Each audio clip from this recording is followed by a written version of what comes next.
ನೆಹರೂರವರ ಪುಣ್ಯತಿಥಿ,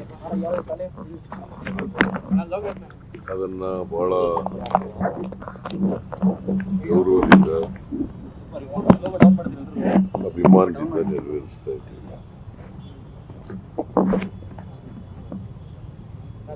ನೆಹರೂರವರು ಸ್ವತಂತ್ರ ಭಾರತದ ಮೊದಲನೇ ಪ್ರಧಾನಿ. 1947 ಆಗಸ್ಟ್ 15ನೇ ತಾರೀಕು ಪ್ರಧಾನಿ. ಇವತ್ತು ಆಧುನಿಕ ಭಾರತ ಆಗಿದ್ರೆ ಅದರ ನಿರ್ಮಾತೃರು ನೆಹರೂರವರು. ನೆಹರೂರವರು ದೇಶದ ಬಡತನವನ್ನು ಹೋಗಲಾಡಿಸ್ತಕ್ಕಂಥ ಪ್ರಾಮಾಣಿಕ ಪ್ರಯತ್ನವನ್ನು ಮಾಡಿದ್ರು. ಉದ್ಯೋಗ ಸೃಷ್ಟಿ ಮಾಡ್ತಕ್ಕಂಥ ಕೆಲಸವನ್ನು ಮಾಡಿದ್ರು. ಜೊತೆಗೆ ಅವರು ಮಿಕ್ಸ್ಡ್ ಎಕಾನಮಿ ಮಾಡಲಿಕ್ಕೆ ಈ ದೇಶದಲ್ಲಿ ಮಾಡಿದ್ರು. ಹಾಗಾಗಿ ಆಧುನಿಕ ಭಾರತ ನಿರ್ಮಾಣ ಮಾಡೋದ್ರಲ್ಲಿ ಅವ್ರ ಪಾತ್ರ ದೊಡ್ಡದು. ಜೊತೆಗೆ ಅವರು ಹಸಿರು ಕ್ರಾಂತಿಗೆ ಅಡಿಗಲನ್ನು ಹಾಕಿದಂಥವ್ರು. ಕೋಆಪರೇಟಿವ್ ಮೂವ್ಮೆಂಟು ಮತ್ತೆ ವಿಕೇಂದ್ರೀಕರಣ ಇವೆಲ್ಲಕ್ಕೂ ಕೂಡ ಬದ್ಧತೆ ಇದ್ದಂಥ ನೆಹರೂರವರು. ಅವರು 17 ವರ್ಷಗಳ ಕಾಲ ಪ್ರಧಾನಮಂತ್ರಿಯಾಗಿ 17 ವರ್ಷದಲ್ಲಿ ಅನೇಕ ಅಣೆಕಟ್ಟುಗಳನ್ನು, ಅನೇಕ ಕೈಗಾರಿಕೆಗಳನ್ನು ಮಾಡ್ತಕ್ಕಂಥ ಕೆಲಸವನ್ನ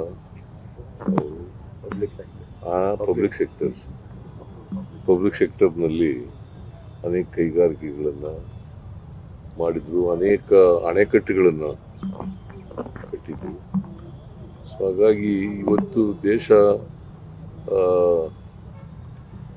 ಆರ್ಥಿಕವಾಗಿ ಸಬಲತೆಯನ್ನು ಕಂಡಿದ್ದಾರೆ, ಮತ್ತೆ ಆಹಾರದ ಸ್ವಾವಲಂಬನೆಯನ್ನು ಕಂಡಿದ್ದಾರೆ. ಅವ್ರು ಹಾಕಿದಂಥ ಅಡಿಪಾಯ ಕಾರಣ ಅಂತಕ್ಕಂಥದ್ದನ್ನು ಇವತ್ತು ನಾವು ಸ್ಮರಿಸ್ಕೋಬೇಕಾಗ್ತದೆ. ಸೊ ಅವರನ್ನು ಗೌರವದಿಂದ ನೆನೀತಕ್ಕಂಥ ಕೆಲಸವನ್ನು ಪ್ರತಿಯೊಬ್ಬ ಭಾರತೀಯರು ಕೂಡ ಮಾಡಬೇಕು ಅಂತೇಳಿ ನಾನು ಇಚ್ಛೆ ಪಡ್ತೇನೆ. ಯಾಕಂದರೆ ಅವರು ಈ ಆಧುನಿಕ ಭಾರತದ ಅಡಿಪಾಯ ಹಾಕದೇ ಹೋಗಿದ್ರೆ ಇಂಥ ಭಾರತವನ್ನು ನಾವು ಕಾಣಲಿಕ್ಕೆ ಸಾಧ್ಯ ಆಗುತ್ತೆ. ಇವತ್ತು ಎಕಾನಮಿ ಈ ಜಗತ್ತಿನಲ್ಲೇ 5ನೇ ಸ್ಥಾನದಲ್ಲಿದ್ದೀವಿ ನಾವು ಅಂತಂದ್ರೆ ಅದಕ್ಕೆ ಕಾರಣ ನೆಹರು. ಸರ್, ನಿನ್ನೆ ಕೋವಿಡ್ ಸಭೆ ಮಾಡಿದ್ರಿ, ಕೆಲವು ಸೂಚನೆಗಳನ್ನ ಆರೋಗ್ಯ ಇಲಾಖೆ ಕೊಟ್ಟಿದ್ದೀರಿ. ಹೌದು, ನಿನ್ನೆ ಆರೋಗ್ಯ ಇಲಾಖೆ ಮತ್ತೆ ವೈದ್ಯಕೀಯ ಶಿಕ್ಷಣ ಇಲಾಖೆ ಅಧಿಕಾರಿಗಳು ಮತ್ತು ಟಾಸ್ಕ್ ಫೋರ್ಸ್ ಅಧಿಕಾರಿಗಳು ಅವ್ರ ಜೊತೆ ಎಲ್ಲ ಮೀಟಿಂಗ್ ಮಾಡಿದ್ದೀನಿ. ಕೆಲವು ಮುನ್ನೆಚ್ಚರಿಕೆ ಕ್ರಮಗಳನ್ನು ತಗೋಬೇಕು ಅಂತ ಹೇಳಿದ್ದೀನಿ. ಎಲ್ಲಕ್ಕೂ ಪ್ರಿಪೇರ್ ಆಗಿರಬೇಕು. ಯಾವುದಕ್ಕೆ ವೆಂಟಿಲೇಟರ್ ತೊಂದರೆ ಇರ್ಬೋದು, ಆಕ್ಸಿಜನ್ ತೊಂದರೆ ಇರ್ಬಾರ್ದು, ಕಿಟ್ಟಿಗೆ ತೊಂದರೆ ಇರಬಾರ್ದು, ಯಾವುದಕ್ಕೂ ತೊಂದರೆ, ಮತ್ತೆ ವಾರ್ಡ್ಗಳಿಗೆ ತೊಂದರೆ ಇರಬಾರ್ದು. ಅದನ್ನು ಖಾತ್ರಿ ಮಾಡ್ಕೊಳ್ತಕ್ಕಂಥ ಕೆಲಸವನ್ನು ಮಾಡಬೇಕು. ಸೊ ಈಗ ಸುಮಾರು 65 ಕೇಸ್ಗಳಿದ್ದವು, ಇವತ್ತು 80 ಆಗಿದ್ದಾವೆ ಅಂತ ಹೇಳ್ತಾರೆ. ಇದು ಅಷ್ಟೊಂದು ಸೀರಿಯಸ್ ಸ್ಟ್ರೈನ್ ಅಲ್ಲ.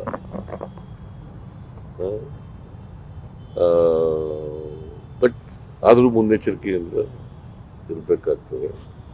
ಮತ್ತೆ ಮಕ್ಕಳಿಗೆ ಇನ್ನೊಂದು ಹೇಳಿದ್ದೀವಿ, ಯಾರಿಗೆ ನೆಗಡಿ ಬರ್ತದೆ, ಕೆಮ್ಮು ಬರ್ತದೆ, ಜ್ವರ ಬರ್ತದೆ, ಅವ್ರು ಯಾರು ಶಾಲೆಗೆ ಕಳಿಸಬೇಡಿ ಅಂತ ಹೇಳಿ.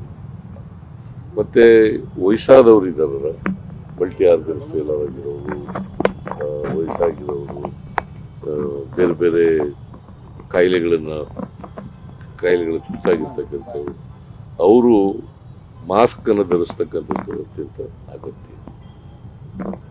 ನೀವು ಕೂಡ ಮಾಸ್ಕ್ ಧರಿಸಿ.